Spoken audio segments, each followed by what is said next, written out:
ইসকনের চক্রান্ত নিপাত যাক, দিন ইসলাম জিন্দাবাদ, দিন ইসলাম জিন্দাবাদ। বলো, ইসকনের চক্রান্ত নিপাত যাক, দিন ইসলাম জিন্দাবাদ, দিন ইসলাম জিন্দাবাদ।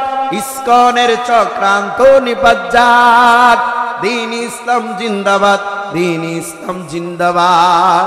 কোটি প্রাণের একই আওয়াজ, ক্ষুধাদ্রোহী ছাড় পাবে না, এই বাংলায় ঠাই হবে না। মুসলমানরা জেগেছে আজ, ঠিক কিনা?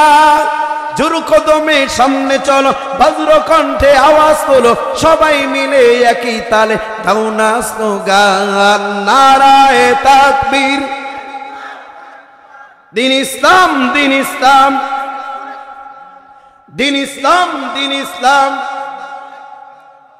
ইসলামেরই জন্য দেশের হয়েছে জন্ম, ইসলামের বিরুদ্ধে গেলে দেশ হবে ভিন্ন, ঠিক কিনা?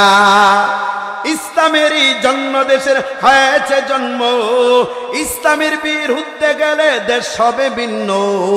ইসলামের বিরুদ্ধে যারা নিয়েছে অবস্থান, এই বাংলায় ঠাই হবে না, যাও হিন্দুস্তান। কোথায় যাবে?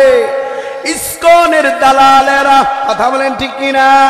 ইসলামের বিরুদ্ধে যারা নিয়েছে অবস্থান, এই বাংলায় ঠাই হবে না, যাও হিন্দুস্তান, ঠিক কিনা? জোর কদমে সামনে চলো, বজ্র কণ্ঠে আওয়াজ তোলো, সবাই মিলে একই তালে দাও না স্লোগান, নারায়ে তাকবীর। দিন ইসলাম, দিন ইসলাম।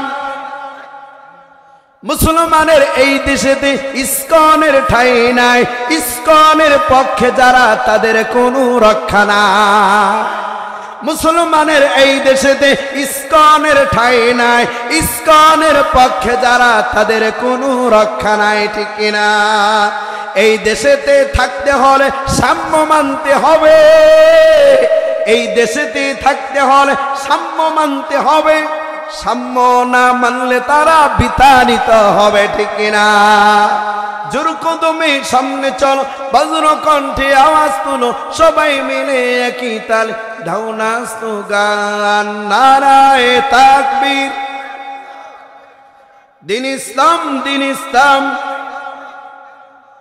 আমার ভাইয়েরা, আমরা ইসকনের দালালি করতে চাই না। হিন্দু মুসলমান আমরা ঐক্যবদ্ধভাবে 54 বছর স্বাধীনতার পরে আমরা যেমন শান্তিপূর্ণ ছিলাম, আমরা কিয়ামত পর্যন্ত থাকব। কিন্তু ইসকনের দালালি করে মুসলমানের কোলে বসে মুসলমানের বিরোধিতা করবে, এটা কখনো মেনে নেওয়া যায় না। কথা বলেন ঠিক কিনা? আমার ভাইয়েরা, এখন একটু মনটা ভালো হয়েছে, হ্যাঁ, আলোচনা চলবে। এবার আমরা আয়াতে কারিমে চলে যাই।